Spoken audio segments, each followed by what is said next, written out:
Hello बच्चों, कैसे हो आप सभी लोग। मेरा नाम है Jaydeep Ameta from Saraswat international academy Vapi in collaboration with Vidya Mandir classes सूरत। और आज हम बात करने वाले हैं अपने नए चैप्टर की, which is also the last chapter of your 11th syllabus. Chapter is waves. Waves की अगर बात करें तो आपने बहुत सारी जगह इसको एक्सपीरियंस किया है। जैसे आप दमन बीच होके आए तो बीच पे आपने देखा कि पानी जो है वो किनारे की तरफ आता है, वेव्स के रूप में आता है। या फिर आपने कई बार स्ट्रिंग पे वेव्स देखी है।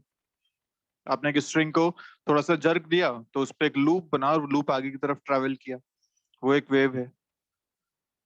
या फिर साउंड जो आप सुन पा रहे हैं अभी, वो भी एक वेव है। तो ये सारी बातें हम इसमें करने वाले हैं कि वेव किस किस टाइप की होती है, क्या उसके मैथमेटिकल एक्सप्रेशन हो सकते हैं, कैसी उसमें एनर्जी हो सकती है, साउंड के क्या क्या प्रॉपर्टीज हो सकती हैं, किन किन बातों पे साउंड डिपेंड करेगा। ये सारी बातें हम इसमें करने वाले हैं। तो हम शुरू करते हैं। सबसे पहले वेव्स के बारे में कुछ बेसिक बातें हैं। पहले तो डेफिनेशन आपके लिए यहाँ लिखी गई है। ये सारी चीजें पूरे नोट्स वाइज ही आपके पास मिलेंगी, इसी से हम इसको पूरा कंप्लीट करेंगे। सो वेव्स की अगर फर्स्ट बात करें डेफिनेशन की, तो ये एनर्जी का डिस्ट्रीब्यूशन है। जब भी आप बात करते हैं साउंड की, तो साउंड एक जगह से दूसरी जगह तक ट्रैवल करता है, तो वो एनर्जी की वजह से ही ट्रैवल कर पा रहा है। तो ये एनर्जी डिस्ट्रीब्यूशन है या फिर डिस्टरबेंस का डिस्ट्रीब्यूशन है। डिस्टरबेंस क्यों बोलते हैं इसे? कि आप अगर एक स्ट्रिंग की वेव देखो, तो क्या स्ट्रिंग पहले ऐसी थी, उस पर जैसे वेव जनरेट हुई वो इस तरीके से हो गई। तो सोचो, ये वाला पार्टिकल जो यहाँ था अब यहाँ पहुंच गया, ये जो यहाँ था वो यहाँ पहुंच गया। यहाँ पे इन पार्टिकल्स का डिस्टरबेंस हो रहा है, तो डिस्टरबेंस को भी हम क्या बोलेंगे? वेव बोलेंगे। इससे रिलेटेड जो खास बातें हैं वो क्या क्या हैं? पहली बात कि जो डिस्टरबेंस है वो एक पॉइंट से दूसरे पॉइंट तक ट्रांसमिट करता है, बिल्कुल ठीक बात है। ये जो स्ट्रिंग थी, आपने इसको अगर यहाँ पे मोशन दिया अपने हाथ को, तो ये इस मोशन की वजह से आगे वाले सारे पार्टिकल्स मूव होते चलेंगे। इस तरीके से यहाँ पे लूप आगे बढ़ता जाएगा। तो यस, एक पॉइंट से दूसरे पॉइंट तक ये ट्रांसमिट होता है। इसी के साथ एनर्जी ट्रांसमिट होती है, बिल्कुल ठीक बात है। The energy of disturbance passes in the form of wave without any net displacement of the medium. ये भी ठीक बात है। The oscillatory motion of the preceding particle is imparted to the adjacent particle following it. ये सारी वही बातें हैं कि एक पार्टिकल दूसरे पार्टिकल को अपनी सारी की सारी एनर्जी प्रोवाइड कर रहा है। कि अगर पहले स्ट्रिंग ऐसी थी, तो ये पार्टिकल जब ऑसिलेट किया ऊपर से नीचे, तो इसने ये ऑसिलेशन अपने अगले वाले पार्टिकल को दिया, अब ये ऑसिलेशन करेगा, फिर अगला वाला पार्टिकल ऑसिलेशन करेगा। इस वजह से जो अभी शेप ऐसी है, कुछ देर बाद वो शेप हो सकता है इस तरीके से ना रह के कुछ ऐसी हो जाए। अब शेप ऐसी हो जाएगी, ये शेप आगे बढ़ के और ऐसी हो सकती है। तो ये सारी बातें हम देख पाते हैं कि भाई एक पार्टिकल दूसरे पार्टिकल को अपनी सारी एनर्जी आगे प्रोवाइड करता है, ऑसिलेशन भी ये आगे ट्रांसफर करता है। We need to keep creating disturbance in order to propagate wave continuously. हाँ, अगर आप सिर्फ एक ही बार स्ट्रिंग को यहाँ पे मोशन में देंगे तो एक लूप बन जाएगा, वो लूप आगे ट्रैवल करता रहेगा। लेकिन सोचिए, आप अगर यहाँ पे बार बार अपने हाथ को यहाँ पे ऊपर नीचे इस तरीके से कर रहे हैं, तो लगातार ऐसे लूप बनते रहेंगे और पूरी वेव आगे ट्रांसफर होती रहेगी। तो अगर आपको कंटिन्यूअस डिस्ट्रीब्यूशन करना है, कंटिन्यूअस वेव प्रोपोगेट करना है, तो उसको डिस्टर्ब लगातार करना पड़ेगा। ठीक है। अब वेव्स किस किस टाइप की हो सकती हैं, इसके क्लासिफिकेशन क्या क्या है, इस पे बात करते हैं। तो दो टाइप के मेन क्लासिफिकेशन आते हैं, एक मैकेनिकल वेव, दूसरा non mechanical wave. Mechanical waves वो जो किसी मीडियम को फॉलो करते हैं। जैसे आप एक स्ट्रिंग की अगर बात करो, तो स्ट्रिंग पे चलने वाली वेव्स मैकेनिकल वेव्स हैं। साउंड वेव्स मैकेनिकल वेव्स हैं। जिनको किसी मीडियम की जरूरत पड़े, वो वेव्स कहलाएंगी मैकेनिकल वेव्स। सो यहाँ पे लिखा हुआ है, mechanical waves originate from a disturbance in the medium such as a stone dropping in a pond, and the disturbance propagates through the medium. बिल्कुल ठीक बात है। अगर आप एक पॉन्ड में एक पत्थर को, पानी में आपने एक पत्थर को ऐसे डिप किया या ड्रॉप किया, तो क्या यहाँ पे आप वेव्स देख पाते हैं? इस तरीके से सर्कुलर वेव्स बनती है, बिल्कुल बनती है। तो कब बनी? जब आपने उस मीडियम को डिस्टर्ब किया, उस मीडियम के डिस्टर्ब होने की वजह से वेव वहां पे क्रिएट हुई। तो ये वेव्स होती हैं मैकेनिकल वेव्स, जो मीडियम पे डिपेंड करती हैं, बिना मीडियम के वो वेव ट्रांसमिट नहीं कर पाएंगी। ठीक है। अब इन मैकेनिकल वेव्स को भी दो टाइप में बांटा जाता है, एक ट्रांसवर्स वेव, दूसरा लॉन्गिट्यूडनल वेव्स। इनके एक एक एग्जांपल है। जो स्ट्रिंग पे या रोप पे वेव्स हैं वो ट्रांसवर्स वेव हैं, जबकि साउंड वेव्स लॉन्गिट्यूडनल वेव्स हैं। अब ये दोनों क्या क्या हैं इस पे हम आगे बात करेंगे कि ट्रांसवर्स वेव किसे कहते हैं और लॉन्गिट्यूडनल वेव किसे कहते हैं। बट फिलहाल ये एक ब्रॉड कैटेगरी है मैकेनिकल वेव, जिसके ये दोनों पार्ट्स हैं। दूसरा जो आता है वो आता है नॉन मैकेनिकल वेव्स। ऐसी वेव्स जिनको चलने के लिए मीडियम की जरूरत ना हो, जैसे electromagnetic waves. Light is an electromagnetic wave. तो जो सन से लाइट आप तक पहुंच रही है वो बिना किसी मीडियम के भी वैक्यूम में भी चल पाती हैं।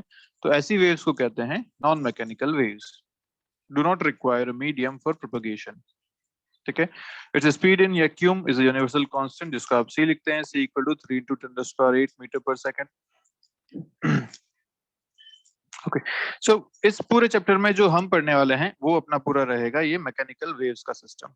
हम पूरे चैप्टर में मैकेनिकल वेव्स को ही ध्यान से पढ़ेंगे। नॉन मैकेनिकल वेव्स आपके लिए 12th में आएगा, जहां पे आप इलेक्ट्रोमैग्नेटिक वेव्स नाम से एक पूरा चैप्टर पढ़ने वाले हैं। ये 12th का सिलेबस रहेगा आपके लिए। ओके।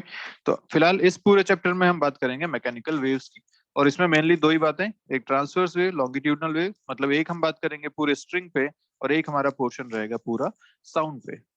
तो चलिए शुरू करते हैं। बात करते हैं ट्रांसवर्स और लॉन्गिट्यूडनल वेव्स क्या क्या हैं। ट्रांसवर्स वेव्स की अगर बात करें तो किसी भी वेव का आप इस तरीके से समझ सकते हैं, जैसे अगर मैं स्ट्रिंग की बात करता हूँ तो स्ट्रिंग में मैं क्या बोलूंगा कि जो यहाँ पे एक स्ट्रिंग थी इसमें मोशन हुआ कुछ ऐसा। तो आप अगर ध्यान से देखें तो वेव आगे बढ़ रही है इस तरीके से, क्योंकि ये जो अभी वेव यहाँ पे है थोड़ी देर बाद ये इस तरीके से यहाँ पहुंच जाएगी, थोड़ी देर बाद ये और आगे चल जाएगी इस तरीके से। तो वेव का प्रोपोगेशन हो रहा है इस डायरेक्शन में। जबकि कोई भी पार्टिकल को आप अगर देखो तो क्या वो इस डायरेक्शन में मोशन में है? जो पार्टिकल अभी यहाँ है वो थोड़ी देर में यहाँ आ जाएगा। देखिए ये जो पार्टिकल अभी नीचे डिस्प्लेस किया हुआ था, यहाँ आके ये ऊपर का डिस्प्लेसमेंट हो गया इसका। तो कोई भी पार्टिकल क्या वाई एक्सिस में, अगर मैं एक्सिस का नाम ले लूँ, ये एक्स एक्सिस ये वाई एक्सिस, कोई भी पार्टिकल का जो डिस्प्लेसमेंट है, कोई भी पार्टिकल का जो ऑसिलेशन है वो सिर्फ वाई डायरेक्शन में है, वो ऐसे ऑसिलेट कर रहा है। पार्टिकल का कोई भी नेट मूवमेंट इधर से इधर तक नहीं हो रहा। ये पार्टिकल जो यहाँ था वो हमेशा यहीं रहने वाला है, बस इसका मोशन पहले नीचे था, अभी जीरो है, और अभी ये ऊपर की तरफ जा रहा है, इसी लाइन पे लगातार मोशन कर रहा है। लेकिन वेव की अगर बात करूं तो वेव की जो वेलोसिटी है, जो वेव का ट्रांसफर है, वो एक्स डायरेक्शन में है। जो पहले लूप यहाँ था वो लूप अब यहाँ आ चुका है, थोड़ी देर में वो लूप यहाँ आ जाएगा। ये लूप लगातार आगे बढ़ रहा है एक्स डायरेक्शन में। तो इसे कहते हैं वेव वेलोसिटी, जिसके साथ ये लूप आगे बढ़ता है। और ये velocity is perpendicular to the motion of the particle या ऑसिलेशन ऑफ द पार्टिकल। जब ऐसा केस हो कि लूप या वेव की velocity is perpendicular to the particle की वेलोसिटी या पार्टिकल का ऑसिलेशन, तो ऐसी वेव्स को कहा जाता है ट्रांसवर्स वेव्स।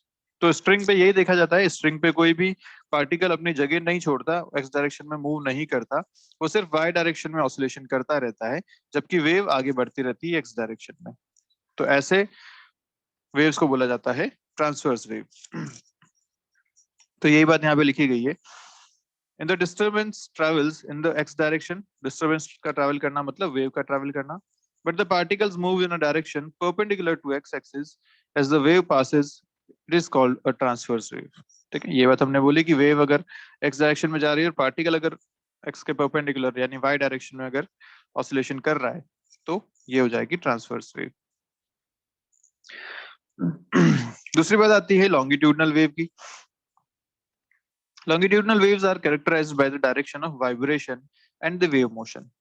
ये ऐसी वेव्स हैं जिसमें वेव भी जिस डायरेक्शन में वेव चल रही है उसी डायरेक्शन में डिस्टरबेंस भी होता है।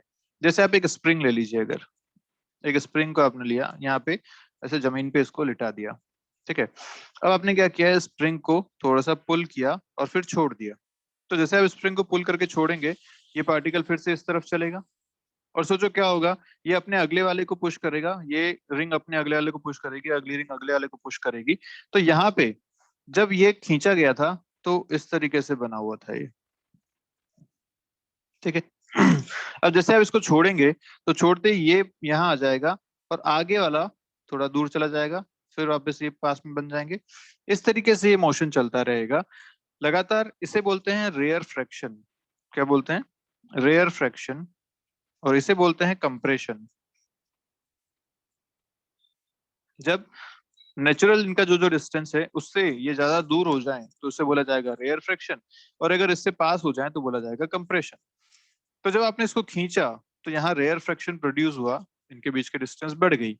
लेकिन जैसे आपने इसको छोड़ा, ये यहाँ के टकराया और कंप्रेशन प्रोड्यूस हुआ। तो ये जो रेयर फ्रैक्शन और कंप्रेशन यहाँ पे चलते हैं, ये आगे बढ़ते रहते हैं, और ये जिस डायरेक्शन में बढ़ते हैं पार्टिकल्स भी उसी डायरेक्शन में ऑसिलेट करते हैं। कि स्प्रिंग जो चल रही है, स्प्रिंग के पार्टिकल्स भी इसी डायरेक्शन में ऑसिलेट कर रहे हैं, और ये रेयर फ्रैक्शन और कंप्रेशन भी इसी डायरेक्शन में आगे बढ़ रहे हैं। तो ऐसी वेव को बोला जाता है ट्रांसवर्स वेव, या sorry longitudinal waves. Longitudinal waves are characterized by the direction of vibration and wave motion. They are along the same direction. Okay. It is clear that the vibration is same direction needs to be associated with the restoring mechanism in the longitudinal direction. ठीक है, सारी बातें sorry. तो आपको ये basic बात समझ में आनी चाहिए कि जो दो वेव्स हैं, एक वेव हो गई स्ट्रिंग वेव। स्ट्रिंग वेव के केस में जिस डायरेक्शन में वेव बढ़ती है उससे परपेंडिकुलर की डायरेक्शन में पार्टिकल का मोशन होता है, ऐसी वेव कहलाती है ट्रांसवर्स वेव। स्ट्रिंग के केस में हमेशा ट्रांसवर्स वेव बनती है। जबकि अगर बात की जाए लॉन्गिट्यूडनल वेव्स की, जो कि साउंड वेव होता है, तो साउंड में भी यही होता है कि जो एयर पार्टिकल्स हैं, अगर साउंड इधर से इधर ट्रैवल कर रहा है तो एयर पार्टिकल्स का जो मोशन होता है वो भी इसी डायरेक्शन में रहता है। अगर साउंड इस डायरेक्शन में है तो एयर पार्टिकल भी इसी डायरेक्शन में ऑसिलेट करते हैं। तो sound is a longitudinal wave. आगे बढ़ते हैं, बात करते हैं इसकी इक्वेशन की।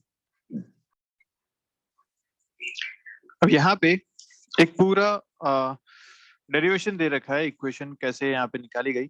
हमें इस डेरिवेशन से मतलब नहीं है, हमें इस इक्वेशन से मतलब है। तो हम इक्वेशन पे चलते हैं सीधा।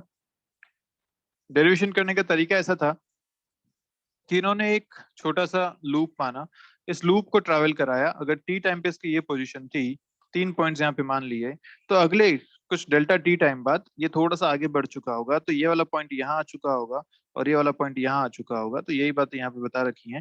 और इसके करस्पॉन्डिंग जब हमने इनकी डिस्प्लेसमेंट इक्वेशंस लिखी तो हमें इक्वेशंस कुछ इस तरीके से मिलती हैं। फाइनल इक्वेशन मैं आपको बताता हूँ जो हमारे लिए काम आने वाली है।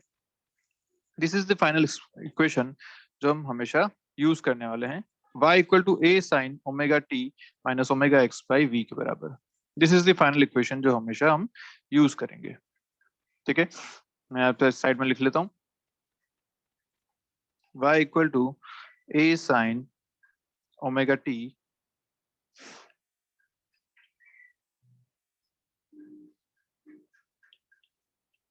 Minus x by v. This is the wave equation जो हमेशा हमें यूज करनी है। ठीक है, ये कब है? जब wave is travelling in positive x direction. Wave is travelling in positive x direction. ठीक है, या इसको अगर अपन अंदर ओमेगा को मल्टीप्लाई कर दें तो आएगा a sine omega t minus k x, where के इज ओमेगा बाय वी। इसको ऐसा भी लिखा जा सकता है। ओमेगा को अंदर मल्टीप्लाई कर दिया तो omega t minus omega by v into x बनता है। ओमेगा बाय वी को हम एक कांस्टेंट लिख सकते हैं। तो यहाँ पे सारी चीजें इस तरीके से डिफाइन होंगी। This is the wave equation. अगर ये इक्वेशन हमें पॉजिटिव एक्स की जगह नेगेटिव एक्स डायरेक्शन में लिखनी होती, if wave is travelling in negative x direction,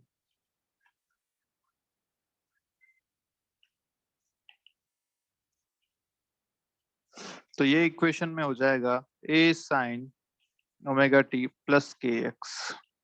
ये इक्वेशन आपकी बन जाएगी फॉर नेगेटिव एक्स डायरेक्शन। तो ये बात ध्यान रखिएगा, अगर पॉजिटिव एक्स डायरेक्शन है तो अंदर यहाँ पे माइनस साइन आता है, माइनस के एक्स आता है, और अगर नेगेटिव एक्स डायरेक्शन है तो यहाँ पे प्लस के एक्स आता है।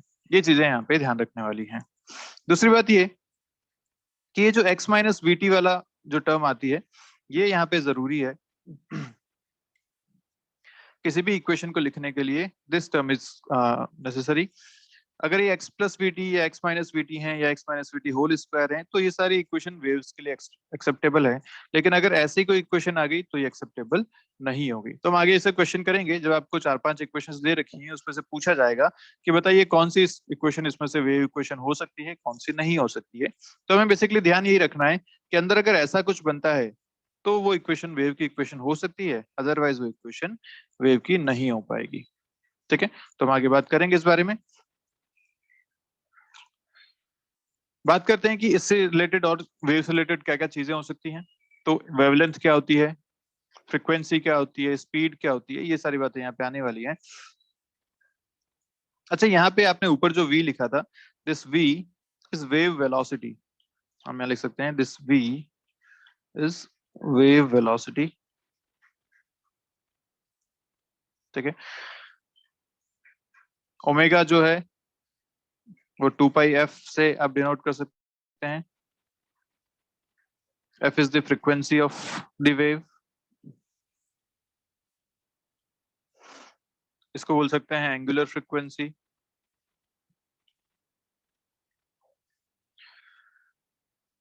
k जो होता है उसे आप बोल सकते हैं wave number, omega by v. तो ये सारी बातें हैं जो यहाँ पे हमें ध्यान रखनी है। ए इसका हो गया एम्पलीट्यूड ऑफ द वेव, जो आपने अभी एसएचएम में पढ़ा था, बिल्कुल वैसा ही है ये, एम्पलीट्यूड ऑफ द वेव। ठीक है, अब इन्हीं से रिलेटेड बातें यहाँ पे आती हैं कि एक वेवलेंथ क्या होती है। तो वेवलेंथ सीधी सी बात है, जैसे आप अगर ये वेव को कंसिडर करें तो इस वेव में क्या क्या देख पा रहे हैं, ऊपर पार्टिकल और नीचे पार्टिकल, इनका डिस्प्लेसमेंट इस तरीके से हो रहा है। तो जो सबसे टॉप पॉइंट होता है उसे कहते हैं क्रेस्ट, जो सबसे लोएस्ट पॉइंट होता है उसे कहते हैं ट्रो। तो क्रेस्ट एंड ट्रो, इस तरीके से पूरी वेव बनती है। तो दो कंसेक्यूटिव क्रेस्ट के बीच की डिस्टेंस या दो कंसेक्यूटिव ट्रो के बीच की distance is called one wavelength. ठीक है, तो आप देखें कि ये वेव रिपीट कब कर रही है खुद को, यहां से यहां तक इतना आया, उसके बाद ये खुद को रिपीट करना शुरू कर दिया। तो ये जो डिस्टेंस है ना, एक साइकिल वाली यहां से यहां तक, ये होती है एक वेवलेंथ के बराबर। तो ये डिस्टेंस सेम है यहां से यहां तक वाली डिस्टेंस या फिर यहां से यहां तक वाली डिस्टेंस। तो ध्यान रखिए हमेशा एक वेवलेंथ मतलब ये, this is one wavelength. Clear, wavelength को डिफाइन करते हैं लैम्डा से। आप इसे ये भी कह सकते हैं कि एक टाइम पीरियड में ये कितना डिस्टेंस ट्रैवल करती है, इससे भी आप बता सकते हैं कि वेवलेंथ कितनी होगी। जो नेक्स्ट पॉइंट इसमें आता है वो आता है फ्रीक्वेंसी का। फ्रीक्वेंसी भी यही है कि ये एक साइकिल को कंप्लीट करने में कितना टाइम लगा, उसे बोला time period, and one by time period is equal to frequency. ठीक है, तो यहाँ से अगर दोनों का रिलेशन देखा जाए तो रिलेशन आराम से निकाला जा सकता है। हम जानते हैं कि वेलोसिटी क्या होता है, डिस्टेंस डिवाइडेड बाय टाइम। अगर डिस्टेंस को लैम्डा लेता हूं तो टाइम लगता है एक टाइम पीरियड टी के बराबर, and one by t is nothing but frequency, so हो जाता है एफ लैम्डा। बहुत ही इंपॉर्टेंट रिलेशन है, ये हमें ध्यान रखना है हमेशा। v equal to f lambda, v velocity of the wave, f frequency of the wave, lambda is wavelength of the wave। ये इन तीनों का रिलेशन आपको ध्यान रखना है।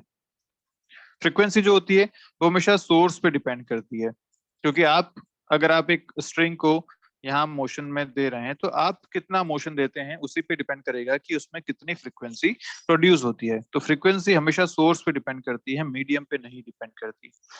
जबकि velocity depends on medium, not on the source frequency, but wavelength depend on both medium and source. तो ये एक इंपॉर्टेंट पॉइंट है जिसपे सीधे सीधे क्वेश्चन स्टेटमेंट फॉर्म में पूछ ले जाते हैं, तो ये बात आपको यहाँ पे ध्यान रखनी है।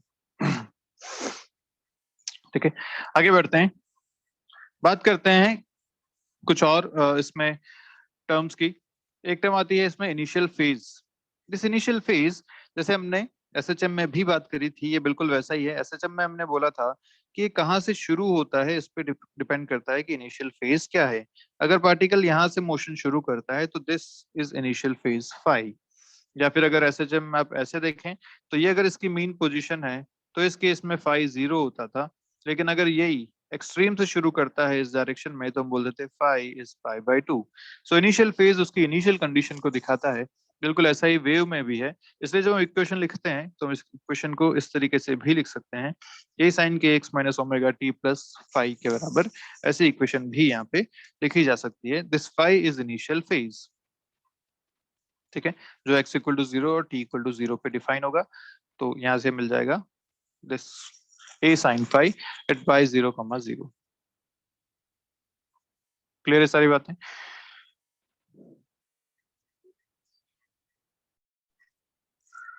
तो देखिए फेज का जो कॉन्सेप्ट है आपको इस क्वेश्चन से और ज्यादा अच्छे से क्लियर हो जाएगा। हम देखते हैं यहाँ पे क्या बोला गया है कि find out the expression of wave equation which is moving in positive x direction at x equal to 0 t equal to 0 y is a by root 2। तो इनिशियल कंडीशन भी यहाँ पे दे रखी है। अगर पॉजिटिव x की इक्वेशन है तो हम एक इक्वेशन कंसिडर कर सकते हैं a sin omega t minus k x plus five. Positive x दे रखा है तो हमने यहाँ पे माइनस यूज कर लिया, अभी हमने बात करी थी, और five is the initial phase. अब अपने को फाइव कैलकुलेट करना है। तो कंडीशन क्या दे रखी है, एट y इक्वल टू ये एट x इक्वल टू 0 और t equal to 0 y is a by root two. तो मैं यहाँ लिख सकता हूँ a by root two is equal to a sine five, क्योंकि आप जब x की जगह 0 और t की जगह 0 डाल देंगे तो दोनों टर्म 0 हो जाएंगी, बचेगा सिर्फ five. So a sine five, यहाँ आपको मिलता है sine five is equal to 1/√2। क्या क्या पॉसिबिलिटी है, या तो ये π/4 हो या ये 3π/4 हो। ये दो पॉसिबिलिटीज अपने पास हैं। अब अपने को ये चूज करना पड़ेगा कि इनमें से क्या अपना आंसर सही होगा। ठीक है, तो कैसे चूज करें, देखने का तरीका, यहाँ बोला गया है कि एक वेव है जो पॉजिटिव एक्स डायरेक्शन में ट्रैवल कर रही है। ठीक है, अगर पॉजिटिव एक्स डायरेक्शन में ट्रैवल करने वाली वेव है तो मैं इसको ऐसा बना सकता हूँ कि मान लीजिए वेव यहाँ से कुछ ऐसी चल रही होगी और ये इस डायरेक्शन में ट्रैवल कर रही है। अगर इस डायरेक्शन में ट्रैवल कर रही है तो थोड़ी देर बाद ये वेव कुछ यहाँ पे आ जाएगी, इस तरीके से आगे बढ़ चुकी होगी। अब ध्यान से देखो, तो जो पार्टिकल पहले यहाँ था, क्या वो पार्टिकल अब नीचे की तरफ डिस्प्लेस हो चुका है? यस। अगर वो पार्टिकल नीचे की तरफ डिस्प्लेस हुआ है तो हम ऐसा कह सकते हैं ना कि इसकी जो वेलोसिटी है वो नीचे की तरफ होनी चाहिए या वेलोसिटी नेगेटिव होनी चाहिए। और पार्टिकल की वेलोसिटी कैसे निकाली जाए, तो हमारे पास यहाँ पे पार्टिकल की पोजीशन है। अगर मैं इसको डिफरेंशिएट करूं del y by del t, तो ये अपने को देगा velocity of the particle, velocity of the particle. ठीक है, और ये वेलोसिटी भी हम देखना चाह रहे हैं t इक्वल टू 0 पे, x इक्वल टू 0 पे। तो पहले मैं इसको डिफरेंशिएट करता हूँ, तो लिखूंगा d del y by del t is equal to a sine, sorry sine का डिफरेंशिएशन हो जाएगा आपका कॉस, तो हो जाएगा a cos omega t minus k x plus five, और ओमेगा बाहर आ जाएगा तो ये हो जाएगा ओमेगा ए। अब अगर इसमें मेरे को बात करनी है t इक्वल टू 0 और x इक्वल टू 0 पे, क्योंकि हमने पॉइंट वही कंसिडर किया है, तो इस केस में del y by del t कितना आता है, देखिए ये आ रहा है आपके पास ओमेगा ए कॉस फाइव के बराबर। और अपने को पता है कि क्योंकि इसकी वेलोसिटी नीचे की तरफ है, मतलब वेलोसिटी जो है वो नेगेटिव आनी चाहिए, del y by del t should be negative. अगर ऐसा है तो ये नेगेटिव कब पॉसिबल है, जब कॉस नेगेटिव हो जाए, और कॉस जो है वो 3π/4 पे नेगेटिव होता है, π/4 पे पॉजिटिव होता है, 3π/4 पे नेगेटिव होता है। इसलिए हमारा आंसर क्या हो जाएगा फाइनल इक्वेशन का, this y is equal to a sine omega t minus k x plus five की जगह डाल देंगे 3π/4। This is the final expression for your wave. Clear बात, ये आपका फाइनल आंसर मिलेगा। तो ध्यान रखिएगा, किसी भी कंडीशन में जो इनिशियल फेज निकालना हो तो ये तरीका होता है फेज कैलकुलेट करने का।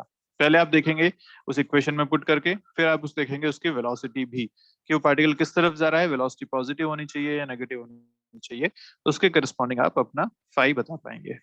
ठीक है, यहाँ पे नोट में वही बात लिखी गई है कि अगर यहाँ पे एक पॉजिटिव नेगेटिव एक्स डायरेक्शन में ट्रैवल करने वाली अगर वेव होती तो उसके लिए हम इक्वेशन प्लस के एक्स से यहाँ पे लिखते।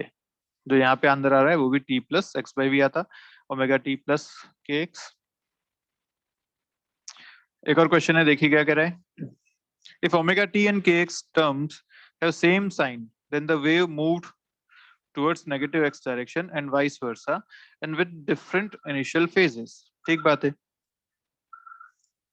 तो यहाँ पे बता रखा है कि ये कैसी होंगी, ये पॉजिटिव एक्स वाली होंगी, और ये वाली वेव्स कैसी होंगी, ये वाली वेव्स होंगी नेगेटिव एक्स डायरेक्शन वाली। तो हमेशा ध्यान रखिएगा जब भी ओमेगा टी और के एक्स के साइन सेम हो, और चाहे वो दोनों पॉजिटिव हो चाहे दोनों नेगेटिव हो, तो ये इक्वेशन होती है नेगेटिव एक्स डायरेक्शन में ट्रैवल करने वाली वेव की। अगर ओमेगा टी और के एक्स के साइन अपोजिट हो,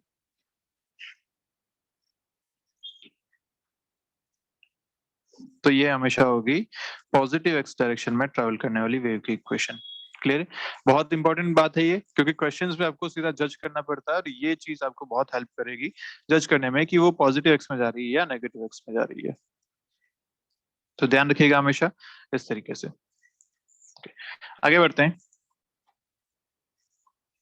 बात करते हैं पार्टिकल वेलोसिटी और एक्सेलरेशन की, जो हमने अभी इस क्वेश्चन में यूज किया, वही बात यहाँ फिर से है कि आपने पार्टिकल की इक्वेशन तो लिख दी, उसका डिस्प्लेसमेंट इक्वेशन तो आपने लिख लिया कि y is equal to a sine omega t minus k x plus five, ये आपने इक्वेशन तो यहाँ पे लिख ली थी। लेकिन अगर मुझे इसकी वेलोसिटी चाहिए, पार्टिकल की वेलोसिटी चाहिए, तो कैसे निकाली जाएगी? तो निकालने का तरीका बिल्कुल वैसा ही है। क्या किया जा सकता है, इसको डिफरेंशिएट करेंगे, वेलोसिटी ऑफ पार्टिकल वीपी से डिनोट किया जाता है। यहाँ दो टाइप की वेलोसिटीज है, मैं फिर बता देता हूँ। एक है वेव की वेलोसिटी, दूसरी है पार्टिकल की वेलोसिटी। अगर मैं आपको क्लियर करूं तो बात ऐसी है कि वेव इस डायरेक्शन में मूव कर रही है, वो v से डिनोट करते हैं, ये कहलाती है वेव की वेलोसिटी। जबकि ये जो पार्टिकल्स यहाँ पे हैं, ये अपने मोशन के लिए ऊपर नीचे ट्रैवल कर रहे हैं, इनकी जो वेलोसिटी है वो कहलाती है वेलोसिटी ऑफ पार्टिकल वीपी। तो यहाँ दो वेलोसिटीज की बात हो रही है, फिलहाल हम जो बात कर रहे हैं वो पार्टिकल की वेलोसिटी की बात हो रही है। तो पार्टिकल की velocity can be given by displacement का डिफरेंशिएशन। डिस्प्लेसमेंट अगर इसका y है, तो इसका डिफरेंशिएट करके हम पार्टिकल की वेलोसिटी भी प्रोवाइड कर सकते हैं। मैक्सिमम वेलोसिटी हम जानते हैं कितनी हो जाएगी, ओमेगा ए के बराबर हो जाएगी, क्योंकि कॉस की मैक्सिमम वैल्यू 1 हो सकती है। इसी तरीके से अगर एक्सेलरेशन निकाला जाए तो फिर से उसको डिफरेंशिएट करेंगे, फिर से डिफरेंशिएट करेंगे तो एक्सेलरेशन मिलेगा ओमेगा स्क्वायर ए के बराबर, जैसे माइनस ओमेगा स्क्वायर वाई। हम जानते हैं acceleration if equal to minus omega square y है। ये क्या अभी हमने एसएचएम में पढ़ा था? यस, कि acceleration is proportional to minus y, या माइनस एक्स वहां बात करते थे, यहाँ माइनस वाई की बात कर सकते हैं। तो यस, ये पार्टिकल्स जो है यहाँ पे एसएचएम करते हैं, तभी वेव आगे बढ़ पाती है। तो ये बात भी एक इंपॉर्टेंट हो गई कि पार्टिकल्स जो इस मोशन में है ये एसएचएम मोशन है, और वेव आगे इसके कारण प्रोपोगेट हो पाती है। ठीक है बात? अब different kind of wave functions क्या क्या हो सकते हैं, उस बारे में अगर बात करें तो वेव्स कैसी कैसी हो सकती है। वेव या तो यहाँ से शुरू होके ऐसे चले, या फिर शुरू होके ऐसे चले। दो टाइप की वेव यहाँ पे आप बना सकते हो। तो इन दोनों के करस्पॉन्डिंग आप जब इक्वेशन इनके लिखोगे तो यहाँ पे फेज का डिफरेंस आ जाएगा। यहाँ पे आप कह रहे हैं कि अगर इक्वेशन के एक्स माइनस ओमेगा टी है, तो यहाँ की इक्वेशन इसमें प्लस पाई के साथ जुड़ेगी, क्योंकि आप देख पा रहे हैं कि अब अगर यहाँ पे जीरो की बात करूं तो पार्टिकल किधर जा रहा है, ये जैसे वेव आगे बढ़ेगी तो वेव ऐसी बन जाएगी, तो पार्टिकल जो यहाँ था वो नीचे की तरफ आ गया। लेकिन ये वेव जब आगे बढ़ेगी तो ये ऐसे चलेगी, और पार्टिकल यहाँ जो था ये ऊपर की तरफ आ गया। तो हमें वेलोसिटी देख के, क्योंकि इसकी वेलोसिटी पार्टिकल की यहाँ पे नेगेटिव है, जबकि यहाँ वेलोसिटी ऑफ पार्टिकल पॉजिटिव है, उसके करस्पॉन्डिंग आप इनिशियल फेज यहाँ लिखेंगे। तो जब कैलकुलेट करेंगे तो इनिशियल फेज यहाँ पे पाई आपको मिलेगा। तो इक्वेशन सारी इस तरीके से लिखी जा सकती हैं।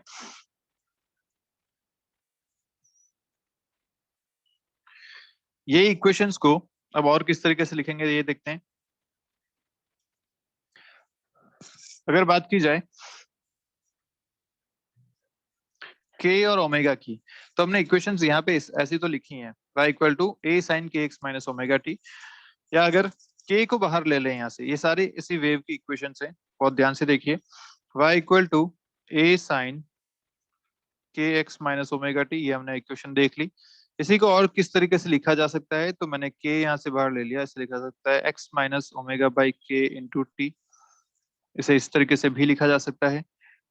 अच्छा, के जो होता है उसकी वैल्यू होती है 2 पाई बाय लैम्डा।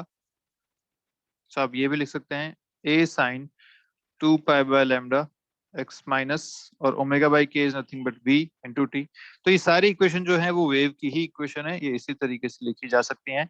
बहुत ध्यान देना। उसमें और क्या लिखा सकता है, अगर इस 2 पाई को मैं अंदर मल्टीप्लाई कर दूं, लैम्डा को भी अंदर मल्टीप्लाई कर दूं, तो यहाँ क्या आ जाएगा 2 pi by lambda into x. Minus, यहाँ क्या आ जाएगा, वेलोसिटी को लिखा जा सकता है लैम्डा बाई टी से, तो यहाँ पे लिखा जा सकता है this equation should be 2 pi by capital T into T, ये इक्वेशन बन जाएगी। या फिर अगर आप 2 पाई को बाहर ले लो तो फिर से इसको क्या लिखा सकता है, ए साइन 2 पाई, इधर बन रहा है x by lambda minus T by T.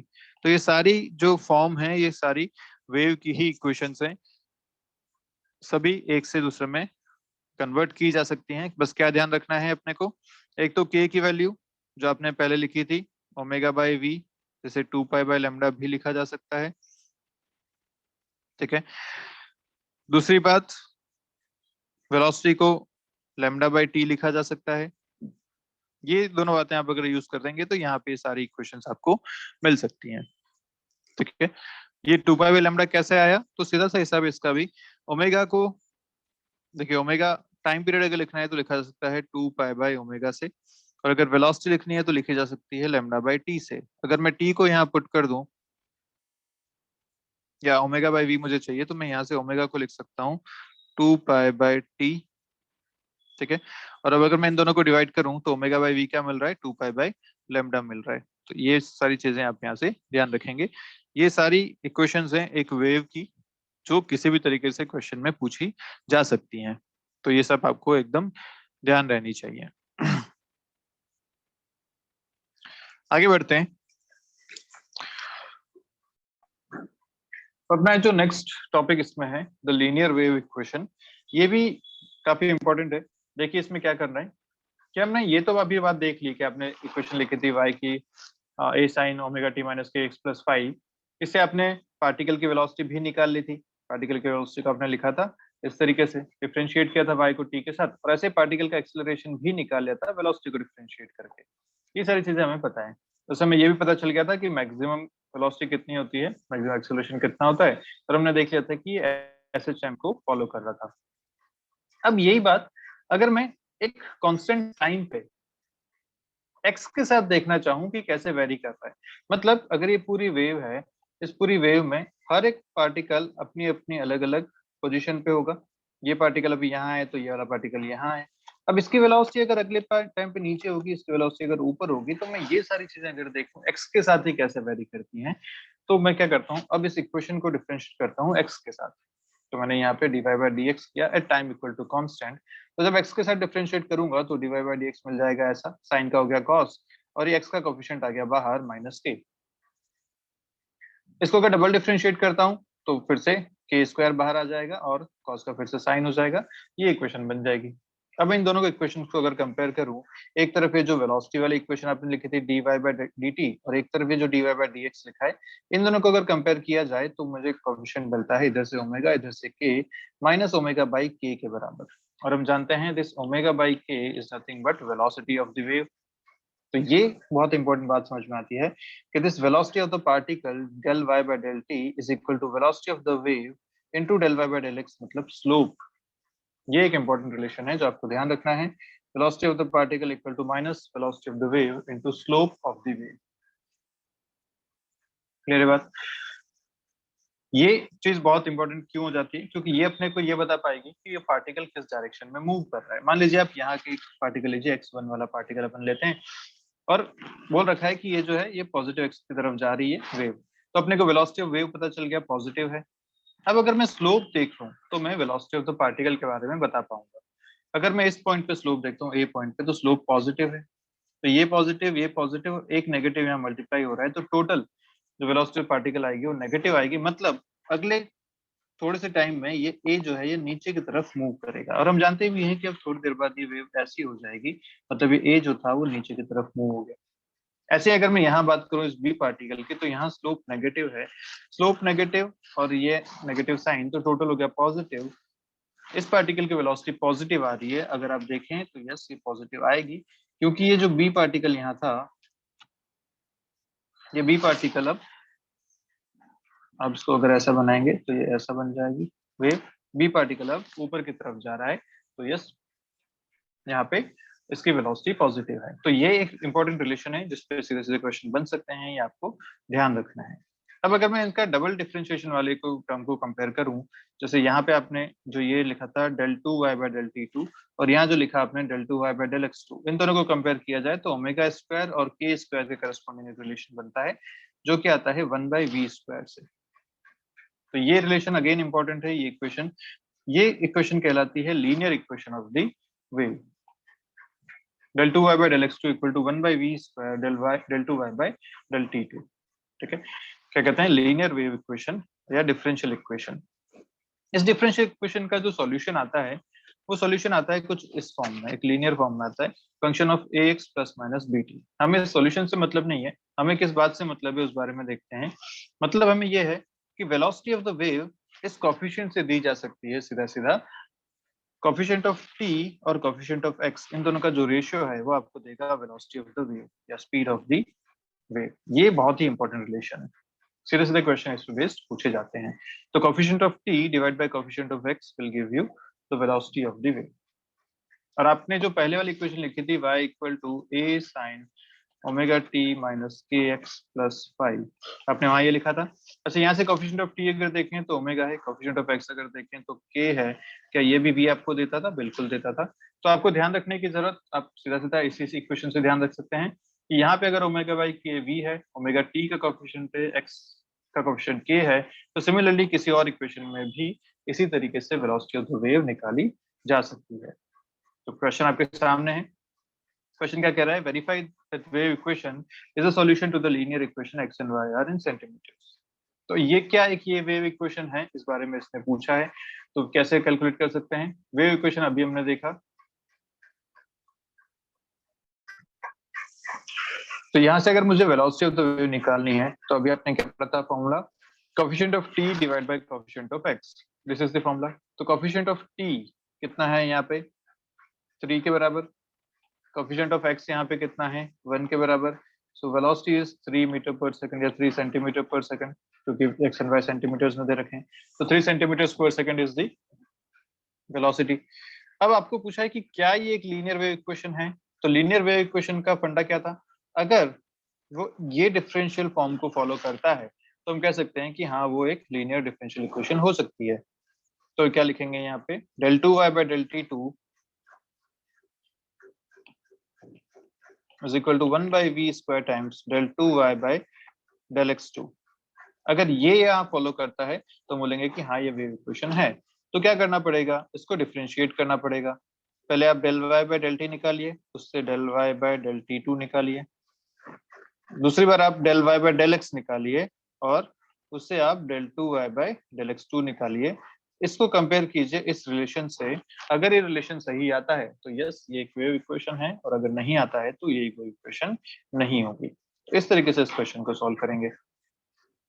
Next question देखते हैं। A wave pulse is traveling on a string at 2 metre per second। तो आपको वेलोसिटी ऑफ वेव दे दी यहाँ पे 2 metre per second। Displacement y of the particle at x equal to 0 at any time t is given by this। ठीक है, find expression of the function that is displacement of a particle। Basically आपको wave equation पूछी गई है। and shape of the pulse at t equal to 0 and t equal to 1 second। ये दो बातें आपसे यहाँ पे पूछी गई हैं। तो अपने को क्या करना पड़ेगा? यहाँ पे हम जानते हैं कि अगर ये वेव पॉजिटिव एक्स डायरेक्शन में ट्रैवल कर रही है तो अगर ये t इक्वल टू 0 की बात है तो t इक्वल टू t पे यहाँ कहीं पहुंच जाएगी। कितना डिस्प्लेसमेंट कर लेगी? लेट्स से x डिस्प्लेसमेंट इसने ट्रैवल कर लिया, तो कितना टाइम इसको यहाँ तक पहुंचने में लगेगा?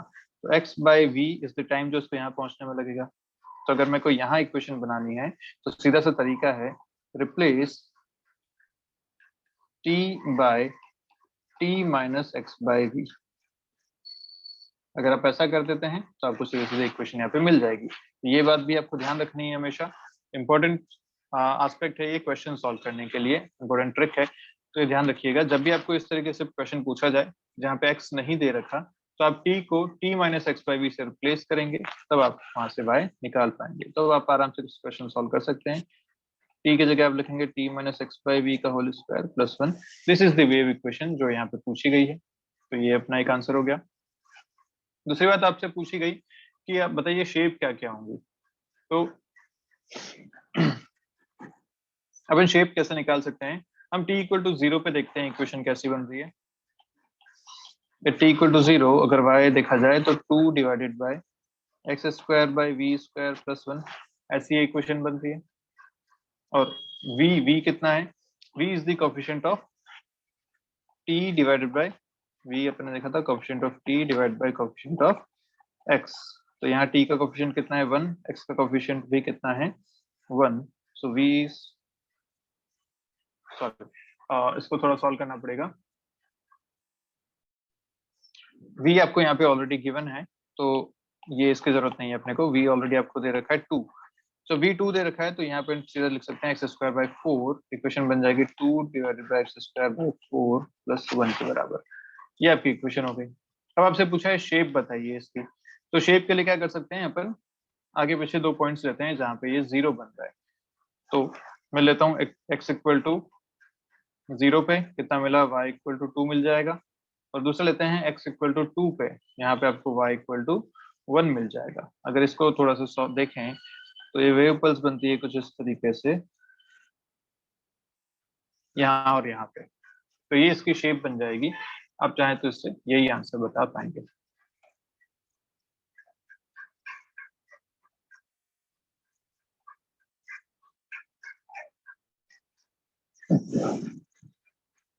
देखते हैं नेक्स्ट क्वेश्चन क्या कह रहा है। A sinusoidal wave traveling in the positive x direction has an amplitude of 15 centimetre. ठीक है, एम्पलीट्यूड आपको दे दिया 15, पॉजिटिव एक्स डायरेक्शन भी ट्रैवल करता हुआ दे दिया, वेवलेंथ दे दिया लैम्डा, फ्रीक्वेंसी दे दिया f। The vertical displacement of the medium at t equal to 0 and x equal to 0 is also 15। मतलब इनिशियल कंडीशन आपको दे दी कि ये यहाँ से शुरू हो रहा है तो यहाँ पे आपको 5 मिल जाएगा। पूछा है द एंगुलर वेव नंबर बताइए, एंगुलर फ्रीक्वेंसी बताइए, टाइम पीरियड बताइए और स्पीड ऑफ द वेव बताइए। ऐसे ही फेज कांस्टेंट फाई और जनरल एक्सप्रेशन ऑफ, आपसे ये सारी चीजें पूछी गई हैं। तो अपन आराम से इस क्वेश्चन को सॉल्व कर सकते हैं। अपने को पता है पहली बात, अगर आपसे पूछा है angular wave number, angular wave number is के होता है 2 पाई बाय लैम्डा के बराबर या ओमेगा बाय वी के बराबर। सो 2 पाई बाय लैम्डा, लैम्डा अपने को दे रखा है 40 centimetre, answer is 2 pi bye 40 या पाई बाय 20 रेडियंस पर सेंटीमीटर। ठीक है, ये आपका गया कि। दूसरा पूछा आपसे टाइम पीरियड, सो टाइम पीरियड होता है 1 बाय फ्रीक्वेंसी। फ्रीक्वेंसी आपको दे रखी है यहाँ पे 8 हर्ट्ज, तो 1 बाय 8 सेकेंड, ये आपका आ जाएगा टाइम पीरियड। तीसरी बात आपसे पूछी गई यहाँ पे एंगुलर फ्रीक्वेंसी, एंगुलर फ्रीक्वेंसी होती है ओमेगा, तो एंगुलर फ्रीक्वेंसी ओमेगा के करस्पॉन्डिंग हो जाएगी 2 पाई एफ, ये आपको दे रखा है 2 पाई इंटू 8 16 पाई रेडियन पर सेकेंड, ये आपका आ जाएगा यहाँ से। और चौथी बात आपसे पूछेगी speed of the wave, speed होती है एफ लैम्डा से, v equal to f lambda, f 8 ये दे रखा है लैम्डा आपको 40, तो answer is 320 centimetre per second. ठीक है, ये सारी चीजें हो गई। अब आपसे पूछा था फेज कांस्टेंट फाई, एम्पलीट्यूड अपने को गिवन है 15 के बराबर। अपन जानते हैं इक्वेशन कैसे लिखी जा सकती है, y equal to a sine omega t minus k x plus five, a sine omega t minus k x plus five, क्योंकि ये पॉजिटिव एक्स डायरेक्शन में ट्रैवल कर रहा है, इक्वेशन ऐसी हो जाएगी। लिखा जाएगा तो लिखा जाएगा 15 साइन ओमेगा आपने कैलकुलेट कर लिया था 16 पाई इंटू टी माइनस के आप कैलकुलेट कर चुके हैं pi by 20 into x plus five. अगर ये फाइव मुझे मिल जाए तो अपना इक्वेशन भी यहाँ से बन जाएगी। ठीक है, तो फाइव कैसे मिलेगा, दे रखा है कि at t equal to 0 x equal to 0 ये पोजीशन 15 है, मतलब y 15 दे रखा है at t equal to 0 x equal to 0। तो पुट कर लेते हैं at t equal to 0 x equal to 0 y equal to 15। तो जैसे पुट करेंगे मिलेगा 15 is equal to 15 sine of five, यहाँ से आपको फाइव कितना मिल जाएगा, साइन फाइव 1 1 कब होता है, फाइव बाई 2 पे। सो फाइव आ गया आपके पास 5 बाई 2 के बराबर। आपकी इक्वेशन आप आराम से लिख पाएंगे, यहाँ से क्या हो जाएगी, y is equal to 15 sine 16 pi t minus 5 by 20 x plus 5 by 2, ये आपकी फाइनल इक्वेशन आ जाएगी। क्लियर है बात अच्छे से? चलिए देखते हैं अपना नेक्स्ट कॉन्सेप्ट।